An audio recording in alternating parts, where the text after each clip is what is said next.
सही से देखा जाए तो अपने पास बस 4 महीने रह गए हैं एंड अगर तुमने बस बेसिक ही कर रखा है तो फिर भी तुम अभी भी ये चीजें स्कोर कर सकते हो। 120 दिन के बाद तुम उस बंदे से आगे निकल सकते हो जो बंदा अभी तुमसे आगे है। At the end of 4 month तुम उन लोगों से 3 गुना ज्यादा मेहनत कर चुके होगे। तुम अभी क्या कर सकते हो ये सब चीजें अचीव करने के लिए। मेरे टाइम पे 4 जे मेंस हुआ था एंड उसमें से 3 में मेरी 99+ परसेंटाइल थी। प्लानिंग करेंगे कि पढ़ना कैसे है, कितना देर पढ़ना है, लाइक कब पढ़ना है। हाय एवरीवन, मैं प्रियांशु रंजन IIT कानपुर में बीटेक का 3rd ईयर स्टूडेंट हूँ एंड इस वीडियो में बात करने वाले कि जे मेंस में 99+ परसेंटाइल एंड जे एडवांस में 2000 या फिर 3000 के अंदर रैंक आप कैसे ला सकते हो अभी भी। सही से देखा जाए तो अपने पास बस 4 महीने रह गए हैं, सितंबर, अक्टूबर, नवंबर एंड दिसंबर। अगर मैं ये अगस्त में वीडियो बना रहा हूँ एंड कोई अगस्त में पूरा देख भी लेता है तो 4 महीने की प्लानिंग में बताने वाला हूँ इस वीडियो में सही से। एंड तुम्हें अभी लग रहा हो कि अरे यार 99 परसेंटाइल लाना है या फिर 3000 के अंदर 2000 के अंदर रैंक लानी है जे एडवांस में, तो ये तो वही बंदा कर सकता है जिसने कि 11th बढ़िया से फोड़ रखा हो या फिर 12th बढ़िया से कर रखा हो। बट ऐसा है नहीं। जरूर उस बंदे के पास ज्यादा चांसेस है बढ़िया मार्क्स लाने के, बढ़िया रैंक लाने के, बट तुम भी अभी भी कर सकते हो। अगर तुमने 11th थोड़े भी बढ़िया से करा है, तुम्हें बेसिक्स थोड़ी सी भी क्लियर है या 12th की भी बेसिक्स थोड़ी सी भी क्लियर है, क्योंकि 12th मेनली खत्म हो चुका है। लाइक 2-3 महीने बाकी रह गए होंगे तुम्हारे कोचिंग में, अगर तुम कोचिंग में पढ़ रहे हो, या एंड स्कूलों में मेनली चीजें पढ़ाई जा चुकी होंगी 12th की। एंड अगर तुमने बस बेसिक ही कर रखा है तो फिर भी तुम अभी भी ये चीजें स्कोर कर सकते हो। बस इस वीडियो को पूरा देखना है एंड बिल्कुल भी कोई सा भी पार्ट स्किप नहीं करना, पता चले तुम बहुत ज्यादा इंपॉर्टेंट पॉइंट ही मिस कर दिए। तो सबसे पहले बात करने वाले हम लोग माइंडसेट की। तुम्हारा माइंडसेट अभी होना कैसा चाहिए, ठीक है। तुम्हें भी पता है कि तुमने 11th उतनी बढ़िया से नहीं करी एंड 12th का मिड जो सेशन है वो भी बढ़िया से नहीं करा तुमने। तो इसमें सबसे इंपॉर्टेंट जो चीज निकल के आती है वो अपने माइंडसेट को सही करना। तुम्हें ऐसा सोचना है कि भले ही तुम अभी पीछे हो बट थोड़ा एफर्ट अगर तुम डेली डालते जाओगे तो 120 दिन के बाद, जो कि 4 महीने हुए, 120 दिन के बाद तुम उस बंदे से आगे निकल सकते हो जो बंदा अभी तुमसे आगे है, ठीक है। तुम्हें बस ये सोचना है माइंड में। एंड जो टारगेट मैं तुम्हें दिया हूँ 99+ परसेंटाइल एंड 3000 के अंदर रैंक वाली, वो टारगेट भी तुम अचीव कर सकते हो अभी भी। मैं तुम्हें एक गणित बताता हूँ, मेरे एक टीचर ने कोटा में बताया था मेरे को। अगर तुम जिन बंदों से कम्पिटिट कर रहे हो एंड वो एफर्ट डाल रहे हैं, उनके एफर्ट को अपन 1 मान लेते हैं, ठीक है। वो 120 दिन तक अपने एफर्ट डालते रहेंगे। उन्होंने आज भी एफर्ट डाला, कल भी एफर्ट डाला, 1 into 1, उसके अगले दिन भी एफर्ट डालेंगे into 1। अब तुम लोग सोच नहीं पा रहे होगे कि लाइक इंटू क्यों कर रहा हूँ, तो सिंपल सा बात है, परमुटेशन एंड कॉम्बिनेशन तुमने पढ़ा होगा एंड उसमें जब चीजें एंड होती हैं तो इंटू होता है, ठीक है, और होती है तो प्लस होता है। तो जो बंदा एक एक करके 120 दिन तक मेहनत करा होगा, at the end of the 4 month उसकी एफर्ट होगी 1, ठीक है। मान लो तुमने आज उससे थोड़ा सा ज्यादा पढ़ाई करा, थोड़ा सा ज्यादा एफर्ट डाला, तुम्हारे एफर्ट को मैं मान लेता हूँ 1.01, ठीक है। तुमने आज भी 1.01 करा, कल भी 1.01 करोगे, उसके अगले दिन भी 1.01 करोगे, ये चलेगा 120 दिन तक। एंड तुम्हें ये जान के बहुत ज्यादा लाइक हैरानी टाइप का होगा, वैसे होना नहीं चाहिए क्योंकि तुम सारे जेई वाले हो, तो 1.01 टू द पावर 120 पता है कितना आएगा, 3.3 समथिंग। तो at the end of 4 month तुम उन लोगों से 3 गुना ज्यादा मेहनत कर चुके होगे। एंड ऑब्वियसली अगर तुम उनसे 3 गुना ज्यादा मेहनत करोगे तो रिजल्ट कुछ ना कुछ तो बेटर होगा ही ना। अब जब बात कर रहे हैं माइंडसेट की तो थोड़ी प्लानिंग एग्जाम की भी कर लेते हैं, ठीक है। तो फर्स्ट जे मेंस तुम्हारा आ रहा है 4 महीने बाद एंड तुम्हें टारगेट करना है वही वाला जे मेंस। अब तुम पूछोगे कि भैया यार क्यों हम टारगेट करें पहला जे मेंस जबकि सेकंड जे मेंस के लिए हमारे पास बहुत ज्यादा टाइम मिल जाएगा। मैं तुम्हें एक चीज बता रहा हूँ, अगर फर्स्ट जे मेंस में तुमने बढ़िया स्कोर कर लिया तो जे एडवांस के लिए तुम बिल्कुल भी पैनिक नहीं करोगे। तुम्हें ये पता रहेगा कि तुम्हारे पास एक NIT फिक्स्ड है, ठीक है। अब खोने के लिए बहुत ज्यादा कुछ है नहीं, तो तुम अपना सब कुछ दे दोगे जे एडवांस के लिए, ठीक है। एंड ऑब्वियसली मैंने माइंडसेट का बात किया, तो तुम सोचो कि एक बंदा है जिसकी फर्स्ट जे मेंस में ही बढ़िया मार्क्स नहीं आए, ठीक है, वो दोबारा जे मेंस की तैयारी करेगा एंड उसके पास जे एडवांस के लिए बचेगा 1 महीने का टाइम, जो कि अप्रैल एंड मई के बीच में होगा। तुम्हारे पास रहेगा 4-5 महीने का time and better mental stability. तो तुम सोचो तुम कितना बेटर कर सकते हो। अब ये माइंडसेट वगैरह की बातें को रखते साइड में, अब आते हैं रियल चीज पे कि अब करना क्या है, तुम अभी क्या कर सकते हो ये सब चीजें अचीव करने के लिए।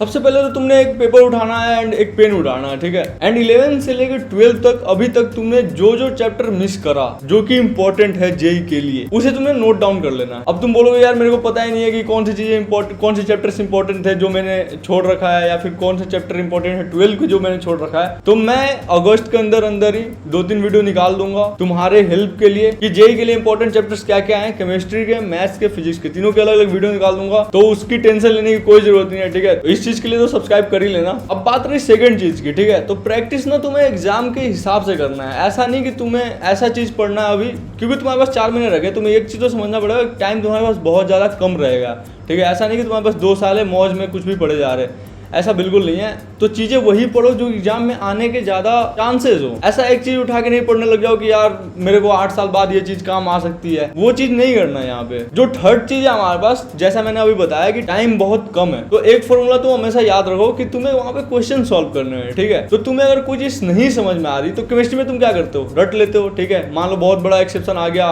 कितना ही तुम्हें कोई बोल दे कि यार इसका ये रीजन है, वो रीजन है, वो रीजन है, एक ना एक टाइम पे जाके वो रीजन तो फेल होना ही होना है। तुम क्या करते हो, रट लेते हो ना। मैं यही चीज बोलूंगा तो फिजिक्स के अंदर भी, अगर तुम्हें कोई चीज समझ नहीं आ रही, अरे यार यहाँ पे एंगुलर मोमेंटम क्यों कंजर्व हो रहा, तुम उस चीज को रट लो कि हाँ अगर ऐसा हुआ तो यहाँ पे एंगुलर मोमेंटम कंजर्व होगा। एंड ये चीज बस फिजिक्स के लिए है। एंड कुछ कॉन्सेप्ट्स वगैरह जहाँ पे तुम्हें डाउट हो रहा है वही चीजें रटना है। ऐसा नहीं कि मैथ्स में कोई भी चैप्टर रट के चले गए, कोई भी क्वेश्चन रट के चले गए, ऐसा नहीं करना। क्योंकि मैंने बोला ना कि प्रैक्टिस करो एग्जाम के हिसाब से। अब जो सबसे इंपॉर्टेंट चीज आता है हमारे पास कि और क्या कर सकते, तो सबसे बेस्ट चीज जो होता है, सबसे बेस्ट चीज जेईई मेंस के लिए, वो होता है प्रीवियस ईयर क्वेश्चन। मैं बता रहा हूँ, मैंने खुद के ऊपर ये चीजें ट्राई करा था, PYQs वाला। एंड जो भी चीजें मैं बोल रहा हूँ ये मैं खुद कर चुका हूँ। एंड जिनको नहीं पता मैं उनको बता देता हूँ कि मेरे टाइम पे 4 जेईई मेंस हुआ था, एंड उसमें से 3 में मेरी 99+ परसेंटाइल थी ऑलरेडी। तो मैं हवा में ये सब बातें नहीं बता रहा तुम्हें। एंड जेईई मेंस के लिए तो मैंने मेनली लास्ट के 1-2 महीने में ही तैयारी करा था, उससे पहले जेईई मेंस के ऊपर मेरा फोकस भी नहीं था। तो अगर मैं 3 बार जेईई मेंस में 99+ परसेंटाइल ला सकता हूँ तो तुम भी ला सकते हो भाई। तो अपन बात करते हैं प्रीवियस ईयर क्वेश्चंस की। तो प्रीवियस ईयर क्वेश्चन से कैसा होता है ना, एक तो तुम्हें आइडिया मिल जाता है कि कौन से चैप्टर से कैसा क्वेश्चन आने वाला है, कितना ज्यादा आने वाला है, ठीक है, उसकी वेटेज क्या होने वाली है। एंड कितनी बार कैसा होता है कि सेम कंसेप्ट लगा के जेईई मेंस में क्वेश्चन पूछ लिए जाते हैं, ठीक है। भाई यार तुम एक बात सोचो, ठीक है, एक साल में 16 क्वेश्चन लेने हैं जेईई मेंस को, ठीक है। अगर तुम 2 साल का बना के चले गए, तुम 32 पेपर करके जा रहे हो, 32 पेपर। तुम्हें क्या लगता है कि इतना क्या ही पूछ लेगा जो कि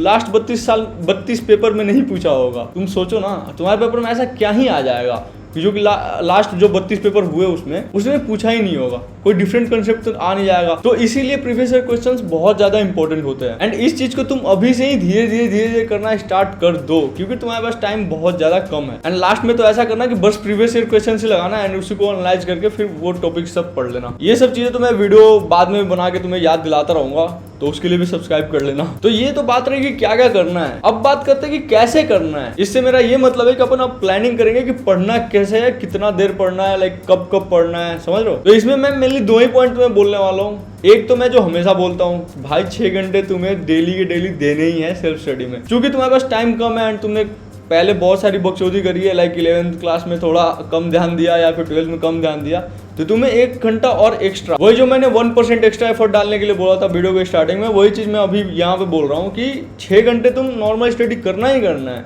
1 घंटे तुम्हें अलग से निकालना है। उस 1 घंटे में पता है तुम्हें क्या पढ़ना है, जो कि तुमने जो चैप्टर्स मार्क कर रखे इंपॉर्टेंट चैप्टर्स, वो 11th के हो या फिर 12th के हो, मैं वीडियो आगे उस पर बनाने वाला हूँ, तो वो चीजें तुम्हें पढ़नी है उस 1 घंटे में, जो कि 6 घंटे से वो अलग है। लाइक मेनली तुम्हें 7 घंटे की सेल्फ स्टडी देनी ही देनी है। एंड संडे वगैरह को बढ़िया से यूटिलाइज करना स्टार्ट कर दो। ऐसा नहीं कि संडे को 2 मूवीज देख रहे हैं, लाइक सुबह उठा मूवी खोल लिया, दिन में यूट्यूब चला लिया, फिर शाम में फिर पछतावा कर रहे कि यार पूरा दिन बर्बाद हो गया, अब क्या करूँ। ये सब चीज़ें नहीं करो, आराम से देख लेना। 1 साल के बाद तुम्हें यही करना है, बिल्कुल चिल करना है बिल्कुल। एंड साथ ही साथ तुम्हें ये भी पता होना चाहिए कि हाँ भाई केमिस्ट्री को कैसे पढ़ना है इस दौरान में, ये जो टाइम बचा अपने पास, फिजिक्स को कैसे पढ़ना है एंड मैथ्स को कैसे पढ़ना है। तो मैं ये सोच रहा हूँ कि इंपॉर्टेंट चैप्टर्स तो मैं बताऊंगा maths and physics and chemistry के, साथ ही साथ उस वीडियो में इस चीज को भी कवर कर लूंगा कि हाँ भाई इन चीजों को पढ़ना कैसे है। एंड अभी एक चीज दिमाग में रख लो भाई, ये बहुत बड़ी चीजें नहीं होती। 99+ परसेंटाइल ही तो लाना है तुम्हें, 10-12 हज़ार के अंदर रैंक लाना होता है, उसके लिए बहुत बड़ा कोई इशू है नहीं।